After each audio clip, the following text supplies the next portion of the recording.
ngas ngosi thang si kadaya ya ke ka ba deputy chief minister ba Prastun Tensong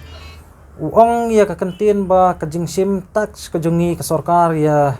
ki umpreng kalong na kabanta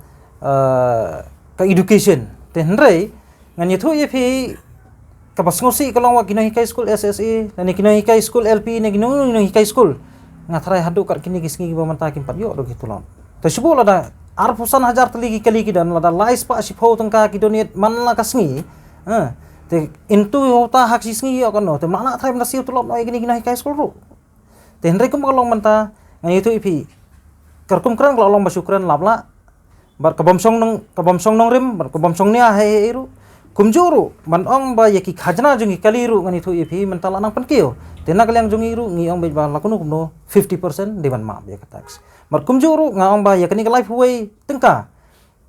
per liter bakisim na kalyang state government lada pipen isi sa iki kam ki jong pi ngiru ngin sia kerna kumui pat bak sarkar siu swai ki tulop jong ginai kai bat nga kenturu ya kaseng jong ginai kai SSA nang ginai kai school dipset ko fer boran pok jelami klia makin mi sakmat mamanta ka jing pensisa nak liang jong kaseng bat nak liang balak keren ru dau Prastun Tensong bolong deputy chief minister uang ban nak menta ka jing biang jong ka school tekumta kiru ki deban mi hi sakmat nak menta ka hok jong ki kumba mangiru ngila